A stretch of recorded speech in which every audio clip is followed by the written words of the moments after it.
Right sir. ఈ లోక్సభ ఎన్నికలలో ఒక 400+ సీట్స్ వస్తాయి అని చెప్పి చాలా కాన్ఫిడెంట్గా అప్పుడు భారతీయ జనతా పార్టీ నాయకులు చెప్పారు. కానీ 240 సీట్లకు మాత్రమే భారతీయ జనతా పార్టీ పరిమితమైన పరిస్థితి.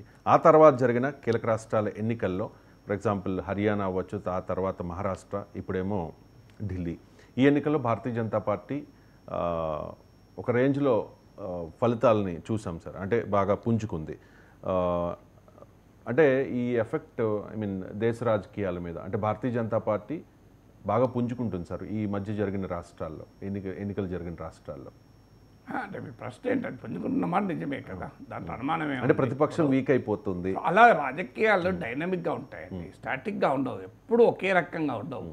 అట్లంటే 2018 అసెంబ్లీ ఎన్నికలప్పుడు మీకు ఛత్తీస్గఢ్, మధ్యప్రదేశ్, రాజస్థాన్ ఓడిపోయారు. 2019లో గెలిచారు. 2018లో తెలంగాణలో ఒక్క సీట్ వచ్చింది. 2019లో 4 సీట్. రాజకీయాలు అనేది నిరంతరం మారుతూ ఉంటాయి.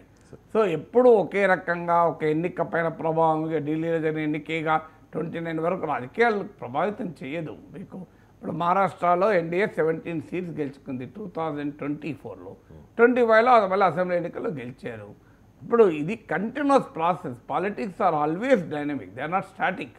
అందువల్ల దాన్ని స్టాటిక్ అని భావించి ఢిల్లీ ఎన్నికలు తప్ప ఇంకేమీ దేశంలో ఉండవు రాజకీయాలు, దీని ప్రభావం ఏముంటుందంటే ఏముండదు, దాని ప్రభావం దానికే పరిమితం. నెక్స్ట్ మళ్ళీ రేపటి వరకు ఢిల్లీ అయిపోయింది, రేపు బీహార్ ఎన్నికలు ఉంటాయి, రేపు ఉత్తరప్రదేశ్ ఎన్నికలు ఉంటాయి. ఇది continuous process. Politics is not a single event. Politics is a multiple event process. Politics అనేది డైనమిక్గా ఉంటాయి. అందువల్ల మన ఫ్యూచర్ను ఈ పర్టికులర్ ఈవెంట్ ఆధారంగా, ఈ పర్టికులర్ ఆస్పెక్ట్ ఈ ఆధారంగా ఎప్పుడు ఫ్యూచర్ పైన ఫోర్కాస్ట్ చేయలేము. ఎందుకంటే ఫ్యూచర్లో వచ్చే వరకు అనేక ఫ్యాక్టరీ. ఇప్పుడు మనం చర్చించాల్సింది, సమీక్షించాల్సింది ఈ ఫలితం ఎందుకు వచ్చింది అని. ఇది వదిలేసి నెక్స్ట్ 4 ఇయర్స్కి ఏమవుతుంది, నెక్స్ట్ 5 ఇయర్స్కి అవుతుంది, నెక్స్ట్ 20 ఏళ్ళకి ఏమవుతుంది, వికసిత భారత్ వచ్చేటానికి ఏమవుతుంది ఇప్పుడు చెప్పలేడు. ఎందుకంటే ఇప్పుడు చర్చించాల్సింది నాట్ ఇంటూ ఫ్యూచర్. ఇప్పుడు ప్రజెంట్ చర్చించాలి, వర్తమానాన్ని చర్చించాలి.